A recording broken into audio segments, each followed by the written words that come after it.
Ok, muy bien. Bueno,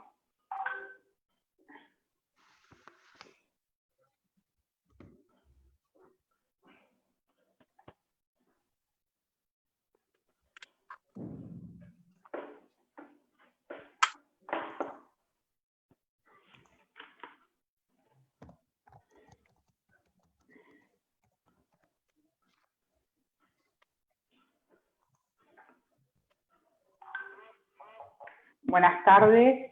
Bueno, estamos acá en vivo desde el Centro Obrero Ioná y compartimos con ustedes un ciclo que tiene que ver con crianza. Y en esta oportunidad vamos a compartir una charla, un intercambio interesante para pensar cómo se sienten los papás y los chicos en esta cuarentena. Y la licenciada Paola Mazur, psicopedagoga del colegio, psicóloga, conforma el gabinete, psicóloga del colegio, y Silvia Cuevas, y ellas van a hacer una pequeña introducción. Van a explicar, después va a haber un momento de preguntas, esperemos que disfruten y todos aprendamos o sigamos aprendiendo la situación. Así que, muy bienvenida, Pau. Muchas gracias por la invitación y por a quienes están acompañándonos en este espacio. Quiero presentarles a la licenciada Silvia Cueva, invitada de honor en este encuentro para pensar en familia. La licenciada Silvia Cueva tiene un posgrado en familia y pareja con enfoque sistémico, es psicoterapeuta cognitivo-conductual y tiene una vasta experiencia hospitalaria en el equipo de familia y pareja.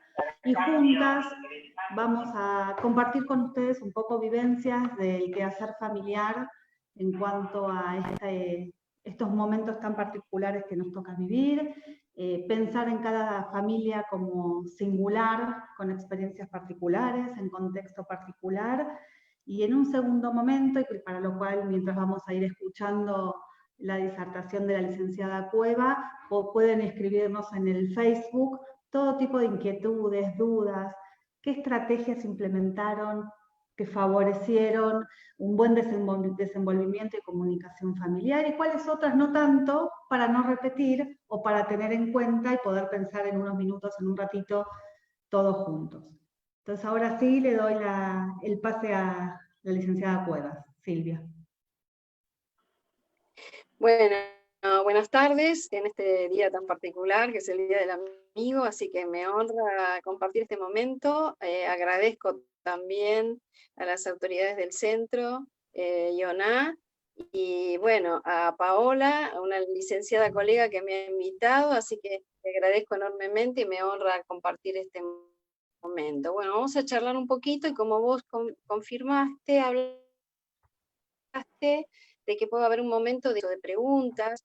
Así que bueno, empiezo un poquito, cualquier cosa, bueno, me comentás, alguna duda. ¿Me escuchan bien? Sí, perfecto. Sí. Bueno, vuelvo a confirmar, saludos a todos, buenas tardes a todos los que me están escuchando. Bueno, así como no hay un manual, voy a ver un poquito a desplegar el lugar de los padres hoy, en este momento tan desafiante para nuestro país y para el mundo, ¿no? Así como no hay un manual para padres, tampoco hay un manual de cómo enfrentar las crisis, ¿no? Y yo tengo la percepción personal de que no hay ni recetas ni consejos, ¿no? Que es más fácil. Hola, hola. ¿Te escuchamos? Más que consejos y recetas, decía, es hablar de herramientas, ¿no? Que nos ayuden a pensar en las situaciones que uno atraviesa, algunas de las cuales no podemos prever, ¿no? Bueno, ¿cuál es el rol de los padres? Lo que yo veo hoy, que el rol de los padres se ha complejizado muchísimo, hay mucha más tarea, ¿eh? Algunas de las dificultades que enfrentamos hoy es que tenemos que poner el cuerpo mucho más, en educar, es acompañarlo con una multiplicidad de tareas, como implica la pandemia esta, explicar, atender, contener los diferentes estados de ánimo de los niños, de los jóvenes, de los adolescentes, inclusive frente a la resistencia de los otros, ¿no? Y además, y muchas veces de dejar de lado algunas cuestiones personales de uno, ¿no? Hacernos el tiempo. Además de educar, que es el gran desafío hoy para los padres, contener todo lo referente a la pandemia, ¿no? Al orden, a los cuidados, al aseo, la multiplicidad de tareas para entrar o salir de la casa. Además, seguir sosteniendo el trabajo, que desde muchos hogares hoy cambió la dinámica familiar. ¿Por qué? Porque el trabajo se está estableciendo de la casa y muchos de ellos con la incertidumbre de lo que va a pasar, ¿no? Muchos hasta pensar en preocupaciones ligadas a qué va a ser a corto o a mediano plazo sostener el trabajo, ¿no? De algunos de los progenitores o de ambos. Bueno, ¿qué pasa con los hijos? Los hijos ven a los padres todo el tiempo. Y todo el tiempo los padres ven a los hijos y los hijos a los padres, ¿no? Viceversa. Lo cual esto plantea una dinámica familiar muy diferente, ¿no? A la que veníamos y estábamos acostumbrados.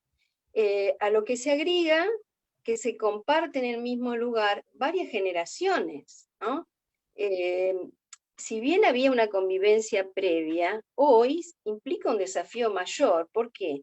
Porque se entrecruzan necesidades, muchas veces tiempos y riesgos diferentes, ¿no? Me decía una paciente, yo salgo con mi hijo a pasear, pero además sigo trabajando y pienso que corre riesgo no solamente mi hijo, sino de contagiar a mi mamá, que convive ahí conmigo, o compartimos la casa, en otro sector de la casa. O sea, la complejidad del momento nos lleva a pensarnos de una manera diferente, ¿no? De ampliar la mirada. También se sucede la situación de no tener espacios individuales. Yo digo, por falta de lugar o de tiempo. Y acá yo digo, todo el tiempo, poco tiempo, ¿no? Por lo que decía antes, ¿no? Porque hay que destinar tiempo a cuidar, a ordenar, a contener, a educar, ¿no? Y hay una vivencia en general en los padres de desborde y de agobio, ¿no? Bueno, cómo pienso esta dinámica familiar? Hoy pienso que es necesario, en primer lugar, bajar la autoexigencia, ¿no? Autoexigencia, y la palabra que me surge es la creatividad, ¿no? Es decir, por ejemplo, cuando los chicos están hiperocupados, como estaban, hasta antes de la pandemia, ¿no? Yendo 3 veces a fútbol, o tenían intercambio con pares, o con los docentes de áreas, ¿no? Toda esa demanda, ¿a dónde va ahora? A los padres o a los convivientes, ¿no? La abuela, aún en hogares monoparentales, recarga toda la fuerza de la exigencia y de la demanda en los progenitores, en los padres, en los adultos. Bueno, ¿cómo no estar agobiado con semejante tareas que implican un desafío, ¿no? Yo creo que el desafío es ser más flexible en estos, inclusive con nosotros mismos, ¿no? Y no podemos seguir con los mismos parámetros que hasta ahora teníamos, ¿no? Me parece que tienen que ser revisados y atendidos. Me parece que una de las cosas que puede ayudar es todo lo que sea flexibilizar actitudes de creatividad, redistribución de tareas, el uso del humor, ¿no? Objetivos a corto plazo. Por ejemplo, si un chico no quiere hacer la tarea o aprende más lentamente, me parece que sería bueno, ¿no? ¿Cómo concilio hacer pausas, tomarme los tiempos, ¿no? Crear el contexto para que esto pueda ser posible. Es decir, la adaptación hoy no puede ser un ideal. Tiene que ser formas mucho más pragmáticas y más inteligentes. Bueno, Piaget, que era un psicólogo muy reconocido en el ámbito del desarrollo de la inteligencia en el niño, planteaba que una de las definiciones de la inteligencia era la capacidad del ser humano de adaptación al medio, ¿no? ¿Qué quería decir esto? alguien en un medio inhóspito, nos imaginamos en medio de la selva, alguien puede sobrevivir y otro no, lo cual implica, bueno, de esto podemos ver muchos ejemplos. Me parece que esto hace que ser flexible y adaptarnos hoy sería un tema muy clave, ¿no? Ahora vamos a avanzar en esta idea. La no exigencia a los chicos corre también a nosotros mismos, ¿no? Porque a veces una madre sobreexigida y agobiada nos lleva de alguna manera por mal terreno. Por ejemplo, una mamá que me dice, quiero que cumpla la tarea y me propongo como objetivo tal cosa y me irrita mucho que él no me haga caso y yo estoy haciendo un gran esfuerzo. Y yo digo, bueno, me parece que el primer paso es plantearte un objetivo más chico, buscar la calma, crear un contexto, a lo mejor una merienda con esas galletitas que te gustan y bueno, vamos a hacer un tiempo más breve, algunas cosas quedarán para mañana, en fin, hay muchas formas de orden práctica de tareas muy sencillas que pueden ayudar a bajar este nivel de exigencia. No puede obtenerse los mismos objetivos que antes, ¿no? El nuevo escenario, bueno, nos pone a prueba todo el tiempo, ¿no? Acá implica el desafío de descubrir recursos y capacidades, que no es poca cosa, ¿no? ¿Qué recursos, si yo los invito a lo que se están escuchando, que ustedes pudieran pensar cuáles son los recursos y las habilidades que han podido ver en estos años, en estos meses de pandemia, ¿no? ¿Qué cosas?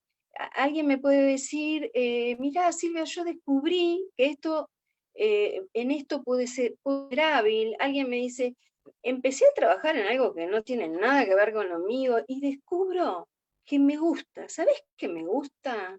Bueno, estos son los momentos como muy interesantes, ¿no? Como para explorar. Así que yo les diría como la posibilidad de que escriban algunas cosas que le van surgiendo como recursos personales y familiares que vayan viendo a lo largo de estos meses, ¿no? Bueno, yo creo que tarde o temprano claramente se va a encontrar una vacuna. Hay muchos trabajos muy interesantes, muy avanzados en muchos países, así que tarde o temprano se va a encontrar. Pero yo digo que además de la pandemia que vivimos, me parece que la forma de vincularnos y de comunicarnos más saludablemente haría mucho mejor como para inmunizarnos, ¿no? Inmunizarnos a nosotros generando espacios diferentes y recursos y habilidades, tanto en lo personal como en lo familiar, ¿no? Bueno, las estrategias que yo planteo es tal vez desde las cosas más simples, ¿no?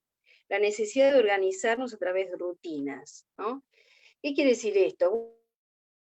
Bueno, ustedes saben que los chicos necesitan este orden. ¿Por qué?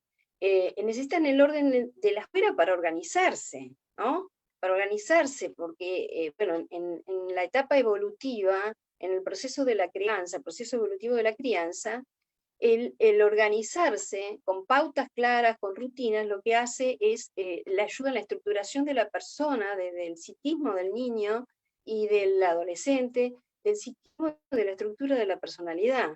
Y además porque a nosotros también nos sirve muchísimo la organización, la previsión, ¿no? Así que esto es fundamental. Mejorar la comunicación. ¿Qué quiero decir esto con mejorar la comunicación? Es muy importante lo que digamos, pero tan o más importante es cómo lo decimos, cómo nos comunicamos, cómo lo transmitimos. ¿Qué hace por ahí que nuestros hijos o nuestra pareja o nuestros padres no pueden entender? Y alguien dice, bueno, pero yo le digo, me repito 20 veces las cosas y no me hace caso. Bueno, uno entra ya en un circuito vicioso, ¿no? Habrá que parar la pelota y ver, así de esta manera no vamos. ¿Sos efectiva así? No. Bueno, si uno no es efectivo, habrá que buscar otra forma, digamos, ¿no? Digo, cómo lo transmitimos hace que nuestros hijos puedan atender o no, digamos, desde el enojo o desde el capricho o desde el reproche, no funciona.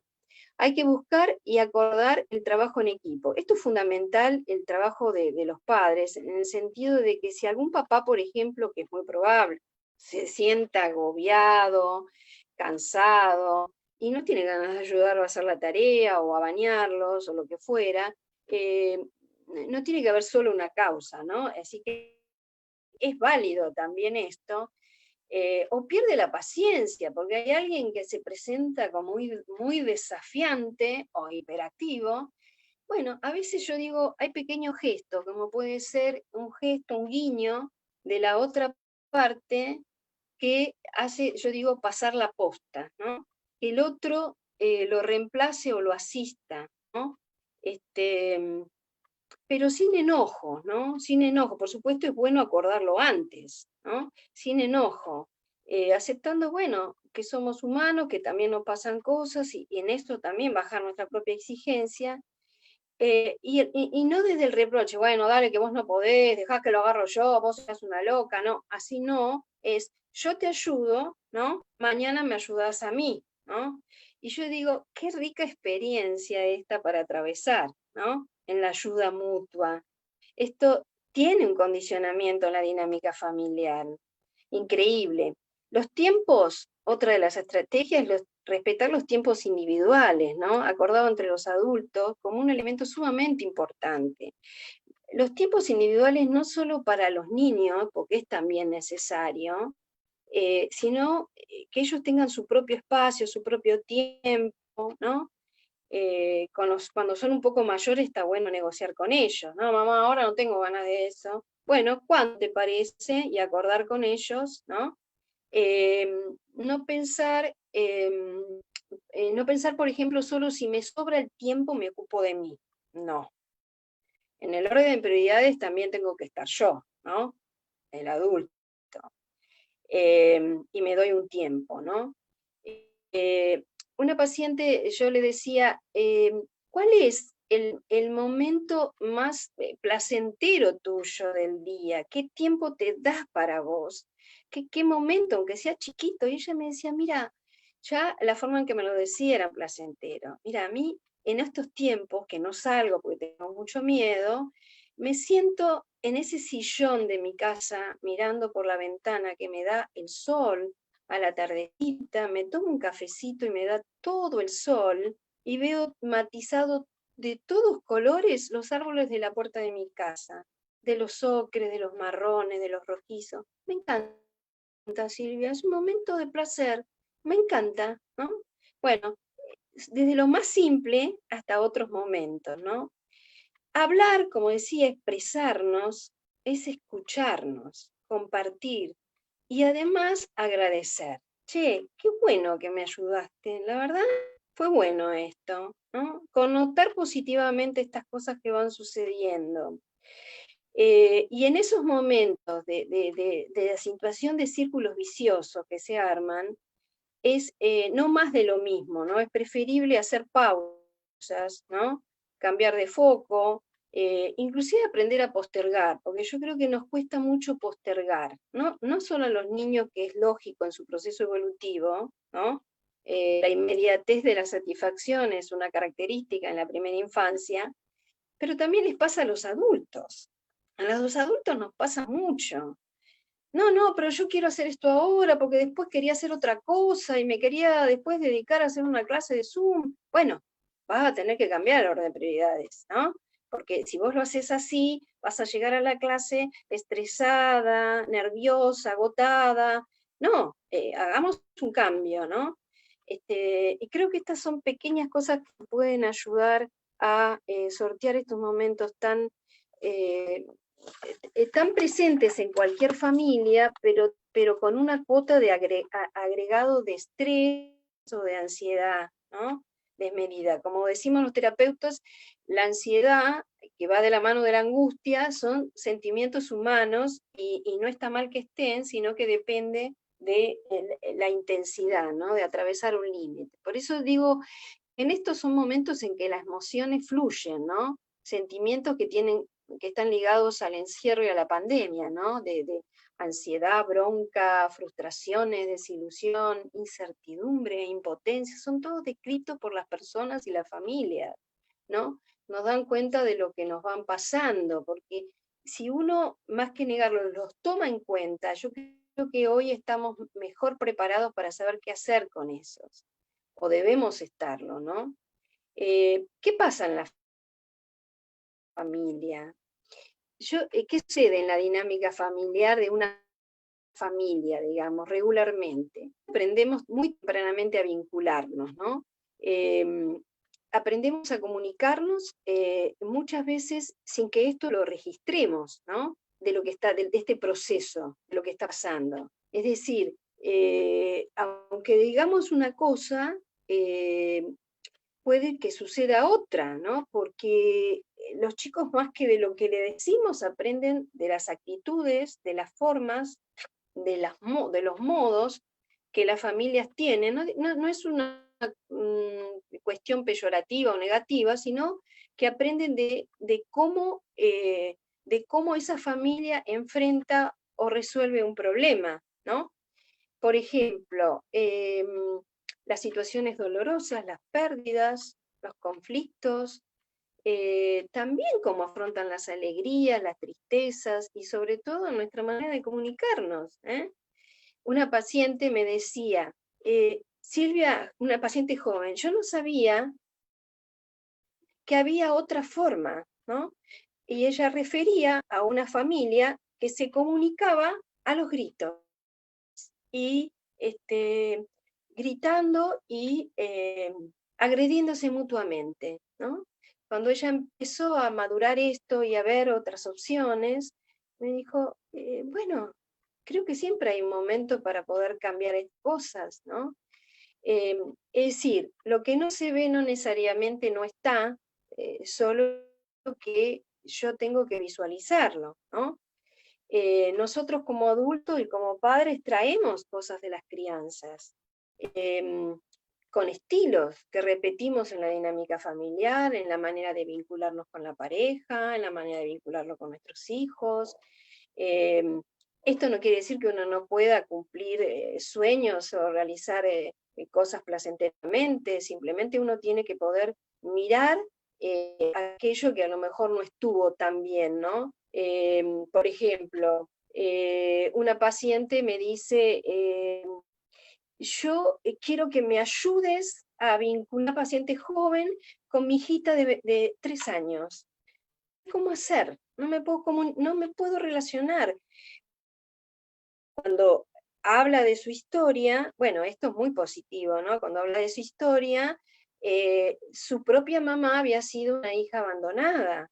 Y claro, acá en los primeros vínculos tempranos está lo que llamamos empatía, la manera de vincular, de aprender a vincularnos, ¿no? Y eso va a ser como el prototipo de otras relaciones futuras. Así que me parece que poder mirarte y mirar con afecto y con amor aquella historia que quedó trunca o que fue más difícil es un desafío para las nuevas generaciones, ¿no? Por supuesto, bueno, todo esto es muy rico, ¿no? Inclusive frente a las situaciones de tensión o de peleas internas de la familia, muchas veces se dan situaciones de síntomas físicos, ¿no? Que es otra de las variables que se da, y surge la enfermedad, ¿no? Cada vez que mis padres discutían mucho, después veía que mi mamá se deprimía o le aumentaba la presión. Bueno, esas también son formas de no explicitar lo que nos pasa, porque seguramente cada uno tiene sus razones valederas, sus estilos, sus maneras, ¿no? Ahora, pregunto, bueno, ¿qué nos va a mantener a salvo a nosotros? Yo creo que la posibilidad de tener un buen vínculo con la familia, tratando de no interferir en el proceso del desarrollo normal de los hijos, fundamentalmente estableciendo o atendiendo una mirada activa en los recursos personales de los niños y también de la familia, ¿no? estaría como bueno como recurso que los que están escuchando pudieran ver, detenerse un minuto y ver, a ver, ¿qué recurso descubro yo en mí y qué recurso veo de mi sistema familiar del cual provengo? Siempre hay cosas muy, muy positivas, ¿no?, que rescatar. Bueno, ¿qué recurso yo puedo rescatar, ¿no? ¿Qué modalidades a mí me han servido, para parecerme o para diferenciarme también, ¿no? Pueden escribirlos y después comentarlos, o hacer una pregunta, o comentar su experiencia, me parecería, ¿no, Pau, interesante, ¿no? Sí, Silvia, 2 minutitos para que puedas ir redondeando. Dale.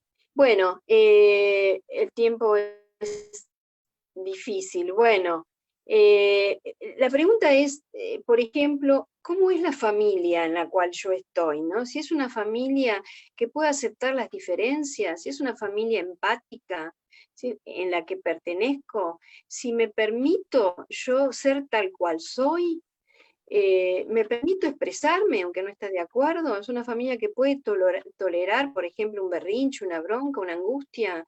Y el desafío sería cómo, sin tratarnos mal o agredirnos, el desafío sería un poco cómo ayudo a alguien, a algún integrante de la familia, a resolver un problema. ¿Lo excluyo, lo aíslo, o encontramos entre todos posibilidades? Bueno, esto, ¿cuál sería uno de los desafíos de la familia? Que cada uno lo piense, ¿no?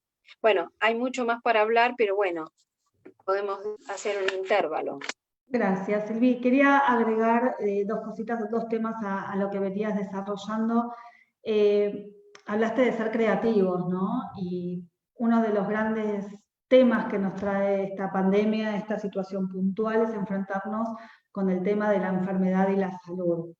Y cada familia, cada sistema familiar tiene historia por detrás, ¿no? De cómo manejó esta comunicación, cómo se vivieron enfermedades, importantes o no importantes, enfermedades crónicas o no crónicas, y por lo general, ¿no?, y esto de escuchar los medios, esta invasión de los medios de comunicación, por lo general no solemos hablar de la muerte, de la enfermedad y el miedo a la muerte. Uno de los mensajes que nos estaba llegando y una de las inquietudes tiene que ver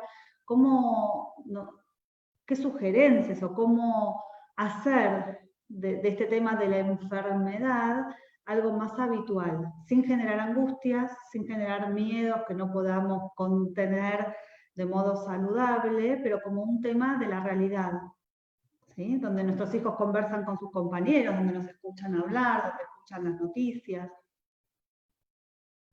Yo lo que creo que en primer lugar, la idea más simple que sucede de la experiencia clínica es que cuando uno puede empezar a poner en palabra aquello que nos pasa, la enfermedad va desapareciendo, tiene otro matiz, ¿no?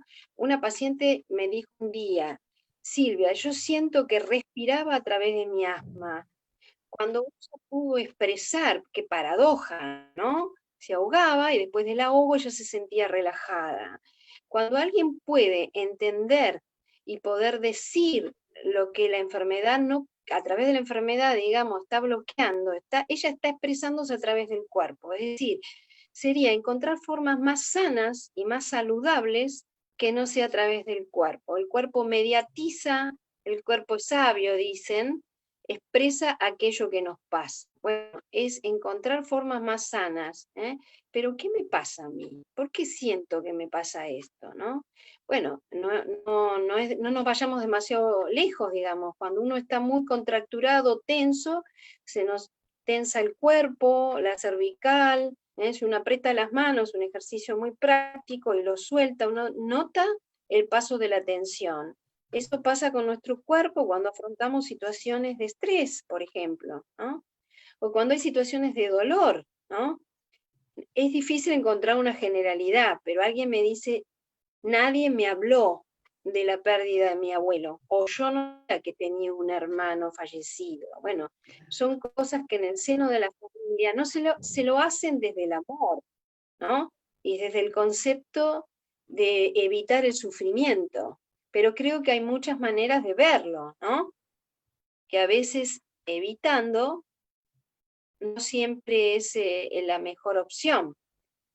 Acá nos están preguntando cómo trabajar y cómo vincularnos con las personas mayores, que en estos momentos las tenemos lejos físicamente, que algunos están más cercanos a la tecnología, otros no tanto, que con un llamado, pero cómo acercamos a las familias, a nuestros vínculos, ¿no?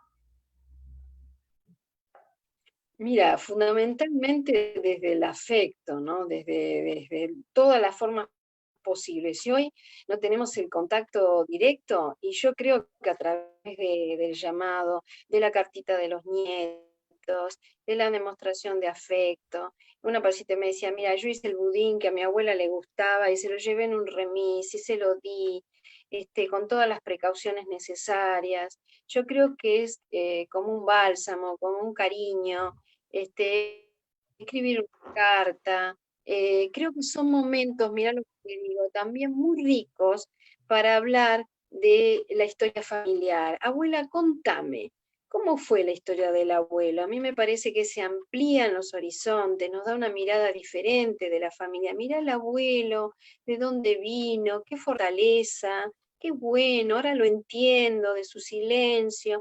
Creo que es un muy buen momento para intercambiar tantas vivencias muy ricas, inclusive para los jóvenes, ¿no? Nosotros Así hablamos que de los vínculos y los vínculos en reciprocidad, y hay un montón de cosas que podemos hacer con un tío, una tía, familias más numerosas, menos numerosas, y siempre dejando como algo pendiente para volver a contactarnos, ¿no? Contarle cómo nos surgió una receta, pedir a otro que nos lea un cuento o algún niño que le lea un cuento al otro, hacer un dibujo compartido, poder jugar mediante los dispositivos, ver una serie cada uno en su lugar y después debatirlo. Digamos, lo importante es saber que el otro está y que el otro me espera y que yo espero nuevamente el vínculo con el otro, ¿no? le doy lugar al otro y al mayor le doy la jerarquía, porque hay otra de las cosas que, bueno, llevaría mucho tiempo, que pasan en el sistema familiar, es la pérdida de las jerarquías. El mayor, ¿no? Más allá de cosas que no han podido ser o no han funcionado como uno hubiera esperado, de todos modos, los mayores han vivido más.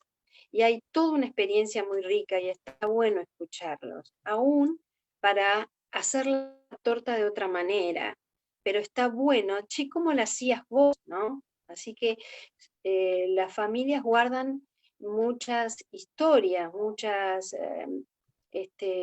relatos, muchas costumbres muy ricas, ¿no? Creo que ese reservorio nos ayuda a vivir, es esta mezcla entre lo viejo y lo nuevo que no se puede perder, ¿no? Pero sobre todo es Totalmente. transmitir a los otros el afecto. Hay algo muy Abuela, divertido que ¿me para podés compartir, tejer? hay algo muy divertido para ¿Me podés compartir, tejer? Silvia, que se llama el diario de cuarentena, donde entre todos los miembros o grupos de amigos o familiares armamos como entre todos la hilación de esta situación tan particular que nos toca vivir, ¿no?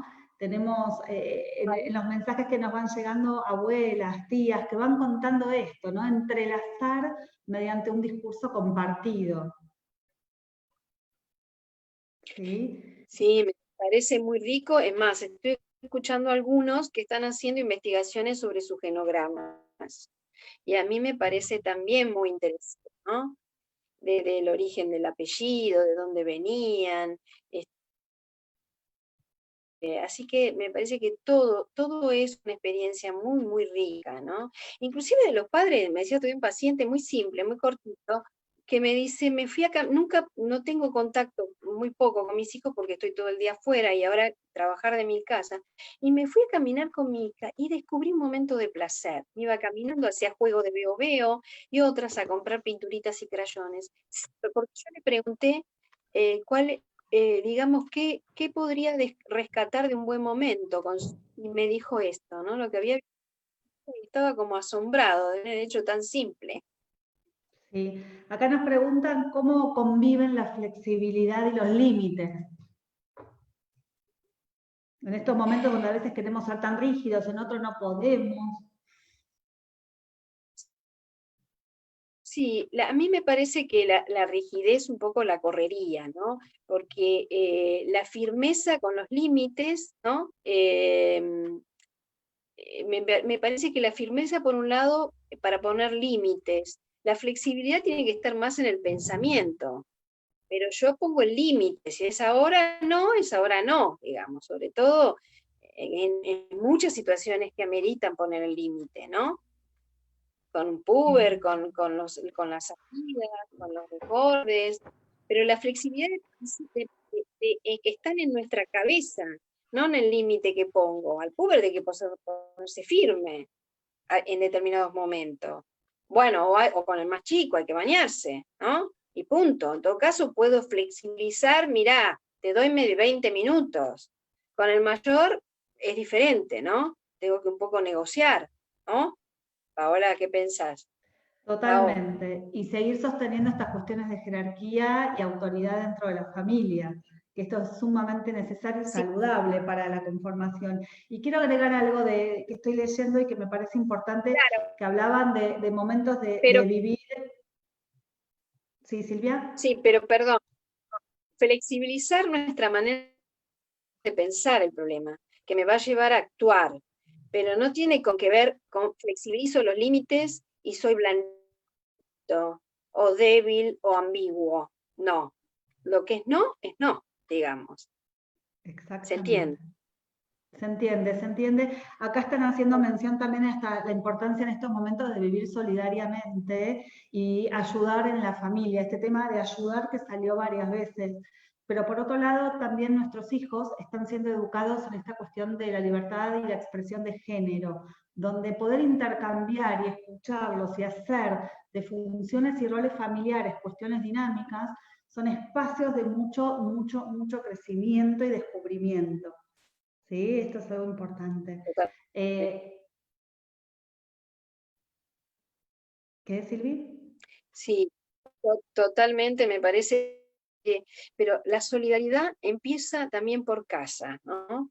Pasa dentro de la familia, porque uno ve, ay, ¿qué te voy a decir? Me parece que esto nos engrandece un montón de ser solidarios afuera, pero también solidarios con los que están, que no la están pasando muy bien a veces, ¿no? Por diferentes razones, porque el papá no está tan bien, y que un se acerque al padre o que se acerquen a los mayores. Contame cómo fue este momento para vos, en ese momento fue difícil. Y también yo había puesto uno de los ítems que me parecía también sumamente importante, que estaba dentro de algunos conceptos budistas que traen muchas enfoques psicoterapéuticos, pero bueno, lo dejamos para otro momento, pero era experimentar alegría. A mí me parece que experimentar alegría es algo tiene que ver con esto que decís de cómo integrar, ¿no? Aún de las experiencias más simples, cotidiana, porque esto nos alivia en la soledad, nos entusiasma, nos lleva a reanimar las esperanzas, las ganas, es muy interesante, ¿no?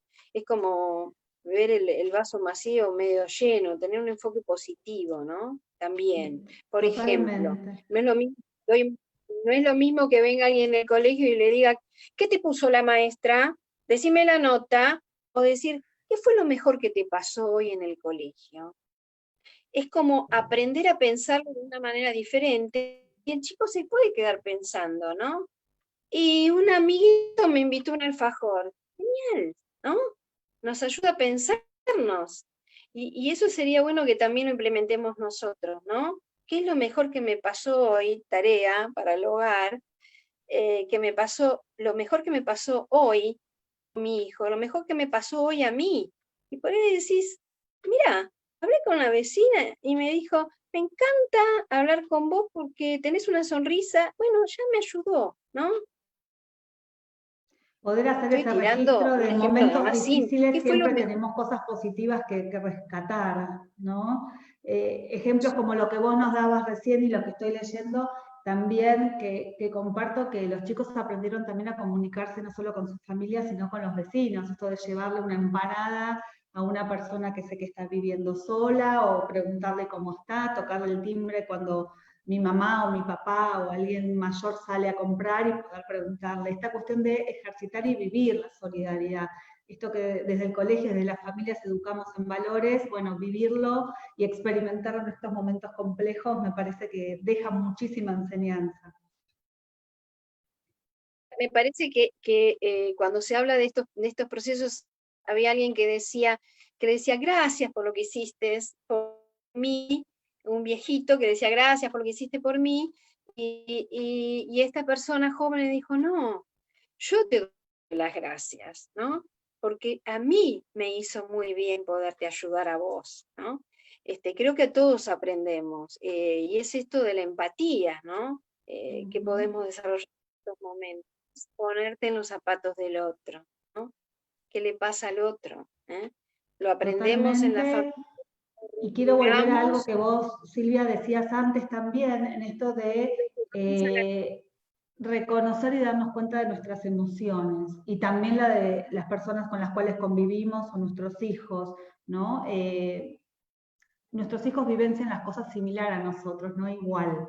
Entonces, darle la palabra, aprender a decodificarlos, tratar de entender un poco esa interioridad para de verdad entrar en esta sintonía y empatía para poder construir juntos, ¿no? Claro, y pensar cómo nos miramos, ¿no? Y cómo, no que nos pasen que un día estemos rayados, con que contestemos mal o que estemos irritables, sino que podemos parar y observarnos. Esto hace la diferencia, digamos, en el humano. El ser humano es el animal que puede reflexionar sobre lo que le pasa, ¿no? Solo que en los tiempos modernos a veces cuesta un poco, ¿no? Digamos, me detengo a observar esto, ¿no? Pensaba que también un organizador de la vida familiar, por lo general, es la rutina escolar, ¿no? Y este año desde la escuela y desde la educación formal aprendimos un montón de cosas y tuvimos que ser altamente flexibles, llevando la escuela que trascienda las paredes del edificio de la escuela a las casas de cada una de las familias que componen nuestra escuela. Y pensaba que hoy empezaron nuestros alumnos las vacaciones. Entonces, que todo esto que estamos hablando, esta posibilidad de ser flexibles, de tomarnos vacaciones del aprendizaje, porque los chicos aprendieron, las familias nos acompañaron desde hacer escuela en casa, y necesitamos tomarnos vacaciones, no desesperar, aprender a buscar tiempo libre, tiempo para hacer a veces nada, y de la nada nos surge la creatividad, ideas muy, muy enriquecedoras, y por otro lado, preguntar a los chicos qué hacer con este tiempo no organizado por otros. No sé qué pensás vos. No, totalmente. Yo creo que de esto, ¿no? Y de escucharnos, darnos las pausas, de poder pedir disculpas. Mira, perdoname, estaba muy nervioso o estaba muy nerviosa. Hablemos, está bien, ahora te puedo escuchar. Está bueno esos permisos, yo creo que tenemos que tratarnos, los adultos, que vuelvo a decir, estamos haciendo una tarea sumamente compleja y difícil, es tratarnos con amorosidad, digo, ¿no? Empoderarnos un poco y tratarnos con amorosidad, porque todo va a fluir más, ¿no? ¿Se entiende? Cuando uno vivimos con mucha tensión, decía un autor, el amor no fluye, cuando hay situaciones de tensión o de crisis, cuando no hay amor, decía él, bueno, las cosas no pueden fluir, ¿no? Pero el amor también muchas veces se dificulta por estas cosas, ¿no? No solo lo que decimos, sino cómo lo decimos. Y si es algo que está interponiéndose, bueno, vamos a hablar. Es difícil hablar en forma general porque seguramente a cada uno se le debe estar pasando un montón de cosas, ¿no? Yo Digo, ¿para pensaba que qué? dentro del Sí. entramado psíquico, de la conformación psíquica de las personas, cuando nacemos, cuando somos chiquititos, todo nuestro conocimiento del mundo pasa por medio de los sentidos, ¿no? Y en momentos de crisis una de las sugerencias que hacemos es volver a ejercitar estos sentidos, ¿no? Al mimo, a una voz que sea cálida, una mirada contenedora, ¿sí? Estas cuestiones de volver a las esencias para fortalecernos. Hablábamos antes de las recetas, bueno, el aroma conocido también reconforta, entonces es rescatar esta memoria emotiva para fortalecernos también. Todos los sentidos nos pueden ayudar, la vista, el olfato, el recrear viejos sabores, el poder con tu hija sentarte a hacer una rica torta,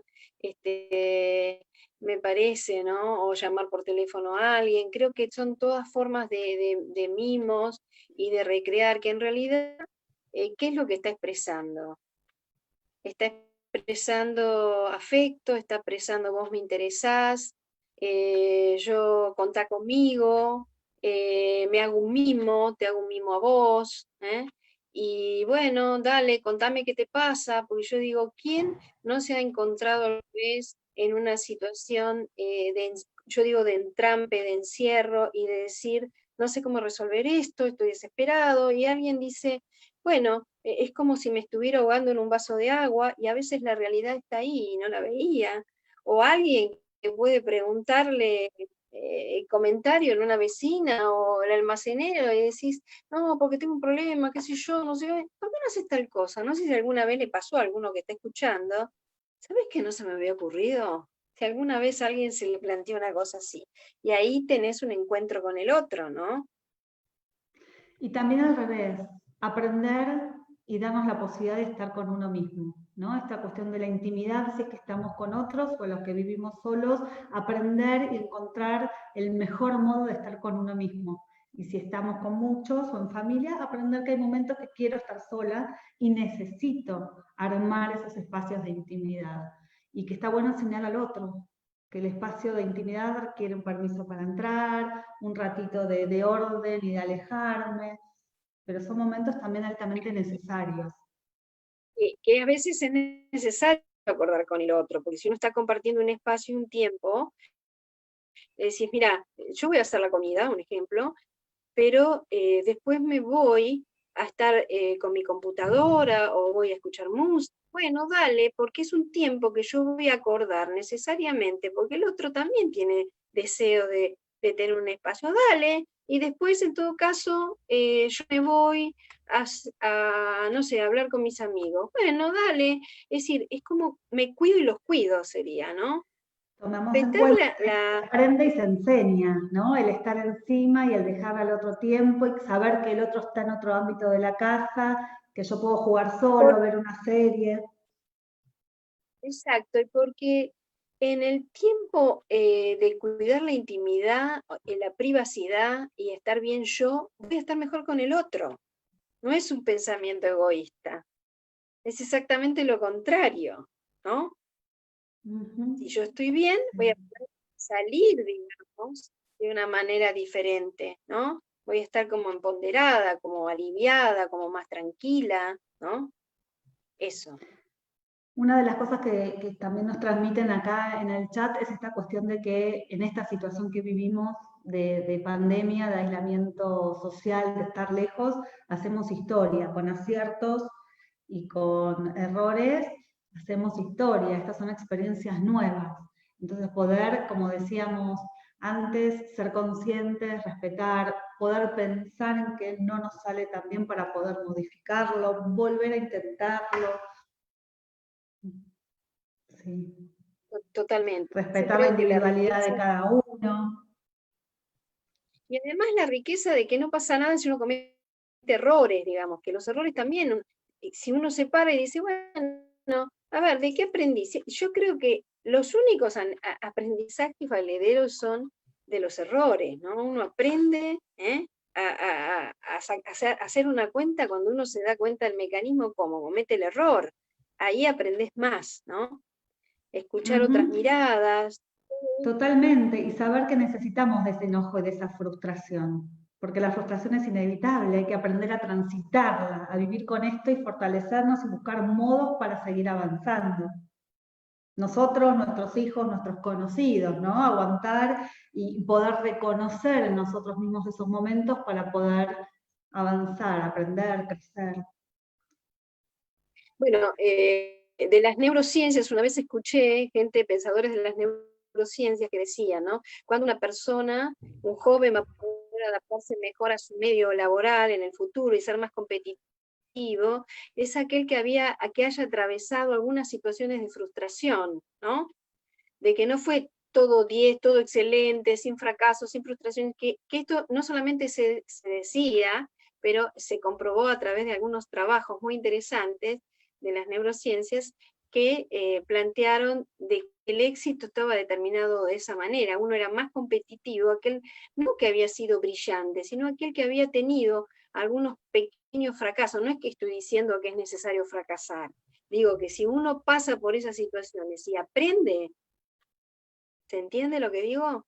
Totalmente. Bueno. Los grandes genios, Albert Einstein decía en su momento que él, que solo con el error, y repetir y seguir intentando, logró las cosas que él fue descubriendo, ¿no? Y solamente con esa fortaleza que nos lleva, estos instintos de vida que nos lleva para adelante, solemos ir modificando nuestros errores.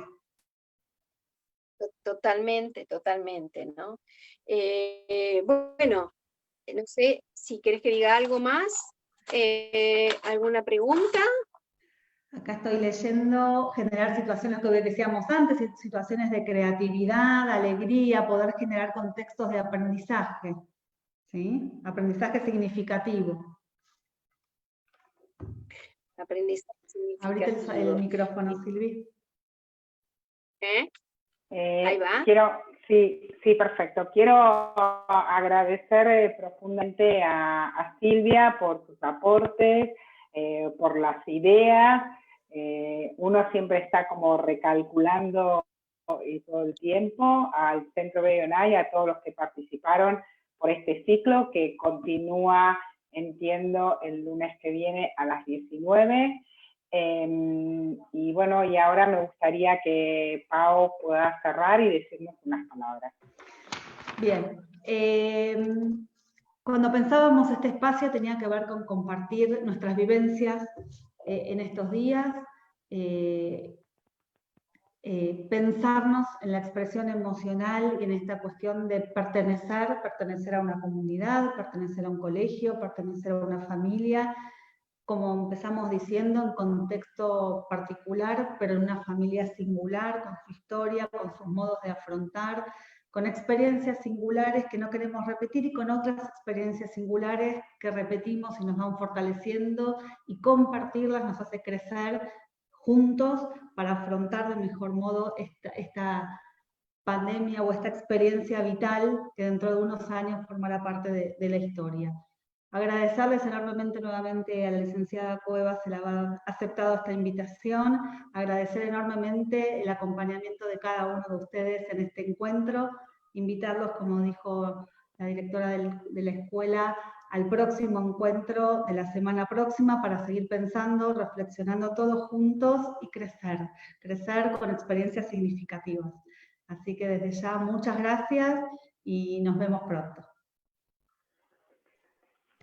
Bueno, yo los saludo a todos y agradezco al colegio, a las autoridades, a Paola, y bueno, la paciencia y el honor de los que están detrás escuchándonos. Fue un placer para mí.